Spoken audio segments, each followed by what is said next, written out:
فبأي آلاء ربكما تكذبان إن مثل عيسى عند الله كمثل آدم خلقه من تراب ثم قال له كن فيكون. اس کا ایک شان نزول ہے. میں نے بتایا تھا آپ کو، اگر آپ پیچھے جائیں فلیش بیک میں، کہ نجران سے کچھ عیسائی اللہ کے نبی کے پاس آئے اور بحث و مباحثہ کرنے لگے اپنے عقیدے کے اندر اور مسلمانوں کے عقیدے کے اندر. صحیح بات ہے. تو ان کا عقیدہ کیا تھا کہ عیسیٰ اللہ کے بیٹے ہیں، عیسیٰ اللہ کے بیٹے ہیں. اللہ کے نبی نے ارشاد فرمایا، اے اللہ کے نبی، ہمارا عقیدہ یہ ہے کہ عیسیٰ اللہ کے بیٹے ہیں. تو اللہ کے نبی نے فرمایا نہیں بھائی، حضرت عیسیٰ علیہ السلام اللہ کے بندے ہیں، اللہ کے. اب پھر عیسائیوں نے پوچھا تو پھر حضرت عیسیٰ کا باپ کون ہے؟ کیا پوچھا؟ حضرت عیسیٰ کا باپ کون ہے؟ پھر یہ بتائیے. کس سے پوچھا؟ اللہ کے نبی سے. اللہ کے نبی نے ارشاد فرمایا تمہارا کیا عقیدہ ہے کہ حضرت آدم کون ہے؟ حضرت آدم کون ہے؟ ان سے پوچھا نجرانیوں سے، عیسائیوں سے. کہا ہمارا عقیدہ یہ حضرت آدم اللہ کے بندے، اللہ کے بندے ہیں. تو اللہ کے نبی نے ارشاد فرمایا پھر حضرت آدم کا باپ کون ہے؟ حضرت آدم کا تو نہ باپ ہے نہ ماں ہے. جب تمہارا عقیدہ یہ ہے کہ اللہ کے بندے ہیں تو یہاں تو ماں بھی موجود ہے. میرا عقیدہ یہ ہے اللہ کے بندے ہیں. اللہ کے نبی کا یہ کلام تھا اور قرآن کی آیت نازل ہوئی اسی بات میں سے. ان مثل عیسیٰ عند اللہ کمثل آدم، کہ دیکھو اے اللہ کے نبی، ان لفظ تاکید کے ساتھ ہے کہ بے شک حضرت عیسیٰ علیہ السلام بالکل ایسے ہی ہیں جیسے آدم علیہ السلام. کمثل آدم، کوئی فرق نہیں، بندے ہیں اللہ. خلقہ من تراب، جن کو اللہ نے مٹی سے پیدا کیا تھا. کس سے؟ آدم علیہ السلام. ثم قال، پھر اس مٹی سے کہا لو کن، ہو جا، فیکون، ہو گئی، انسانی شکل میں تبدیل ہو گئی. یہی حال لفظ کن کے ذریعے سے حضرت عیسیٰ علیہ السلام پیدا ہوئے. اس طریقے سے اللہ کے نبی نے ان نجران کے عیسائیوں کو، اور عیسائیوں بھی عیسائی بھی نہیں بلکہ عیسائی کے عالموں کو لاجواب کر دیا. الحق من ربک فلا تکن من الممترین، فرمایا یہ حق ہے جو تمہارے رب کی طرف سے آیا ہے. یعنی یہ جو بات بتائی جا رہی، یہ بندے ہیں، خدا نہیں ہیں، ان کے بارے میں جو بھی آپ کو کیا نام سے بتائی گئی، ہدایت دی گئی، یہ حق ہیں جو تمہاری رب کی طرف سے آئی ہیں. فلا تکن من الممترین، اور یہ جو بات کہی گئی یہ قیامت تک آنے والے لوگوں سے کہی جا رہی ہے. فرمایا تو تم شک کرنے والوں میں نہ ہو جانا. آپ شک کرنے لگو تم واقعی کہ نعوذ باللہ ثم نعوذ باللہ اللہ کے کوئی بیٹے تو نہیں ہیں، مجھے کوئی خدا تو نہیں، واقعی کوئی ان مداروں سے تو نہیں ہوتا. آپ فلاں صاحب تو گئے تو ان کی اولاد ہو گئی، وہ کرتے نہیں کرتے. تو فلاں تکون شک کی بھی گنجائش نہیں ہے ایمان کے اندر. کیا یہ گنجائش نہیں ہے؟ شک کی بھی گنجائش نہیں.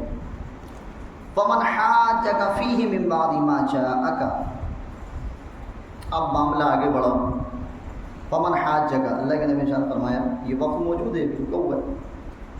فمن حاجک فیہ من بعد ما جاءک، اے اللہ کے نبی صحیح علم آنے کے بعد، صحیح عقیدہ آنے کے بعد، صحیح بات آ جانے کے بعد بھی اگر یہ آپ سے لڑے جھگڑیں تو آپ ان سے مباہلہ کریے. کیا کریے؟ مباہلہ، آگے زبر کے ساتھ، آپ نسل مباہلہ چھوٹی اصل. ابھی مباہلہ کیا ہے پہلے یہ سنیں. اللہ کے نبی نے فرمایا اب بھی اگر تم نہیں مانتے فَقُلْ تَعَالَوْا نَدْعُ أَبْنَاءَنَا وَأَبْنَاءَكُمْ وَنِسَاءَنَا وَنِسَاءَكُمْ وَأَنفُسَنَا وَأَنفُسَكُمْ.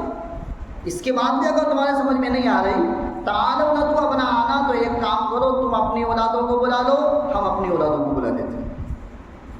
ہم اپنی اولادوں کو، فَقُلْ، اللہ کے نبی نے ارشاد فرمایا ان نجرانیوں سے، عیسائیوں سے، ابناءنا و ابناءکم ہو گیا، ونساءنا ونساءکم، تم اپنی عورتوں کو بلا کے بٹھا لو، ونساءکم، ہم اپنی عورتوں کو بلا دیتے ہیں، وانفسنا وانفسکم، تم بھی آ جاؤ اور ہم بھی آ جاتے ہیں، تم بھی آ جاؤ اور ہم بھی آ جاتے ہیں. مباہلہ کی کیا شکل ہوتی تھی؟ مباہلے کی شکل یہ تھی کہ ایک طرف سے کچھ لوگ بیٹھ گئے اور انہوں نے یہ کہا کہ اگر ایک دوسرے کو بددعا دی، کیا دی؟ اگر ہم حق میں ہیں تو یہ برباد ہو جائیں. صحیح نہیں بات ہے؟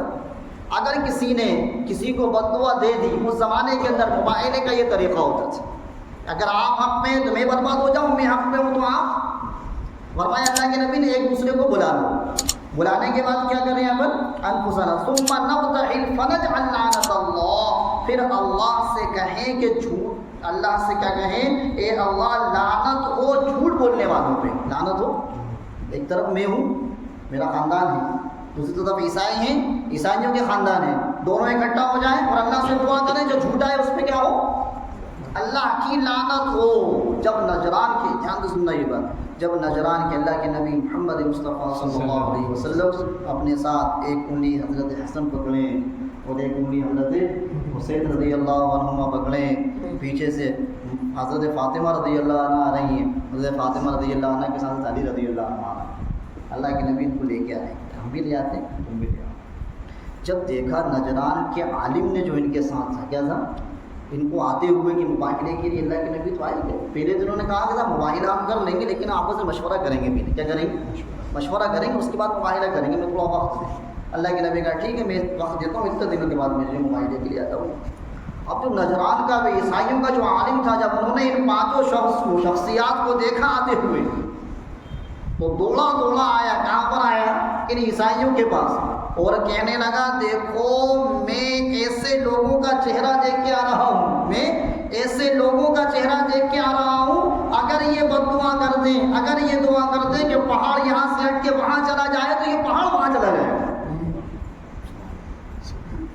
کیا کہا، اگر یہ دعا کر دیں کہ پہاڑ یہ ہٹ کے وہاں چلا جائے تو یہ پہاڑ وہاں چلا جائے گا. ان سے مباہلہ مت کرنا.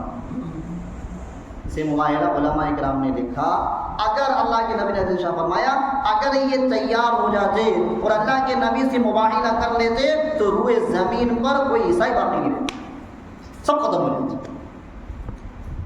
اگر یہ کر لیتے، انہوں نے ہتھیار ڈالا، کہا کہ ٹھیک ہے بھائی ہمارے بڑے ہیں، ہم آپ کی بات مانیں گے. اللہ کے نبی کے پاس آئے اور کہا کہ ہم تو نہیں کر سکتے کیونکہ ہم نجد کے رہنے والے تھے، یہ سب لہٰذا نجد ہمارا علاقہ ہے، اب ہم آپ ہی کو وہ علاقہ سونپتے ہیں اور آپ جو چاہیں ہمارے ساتھ کریں، آپ جو چاہیں ہمارے ساتھ معاملہ.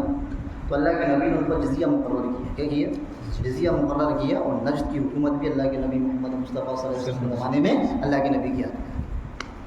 وہاں اللہ کے نبی نے اپنے ساتھی پہنچائے تعلیم کے لیے، اور اس وقت نجد کے جو عیسائی تھے وہ تمام کے تمام جو ہے اسلام ان کے لیے جو ہے غالب آ گیا اسلام، اور یہ لوگ مغلوب آ گئے.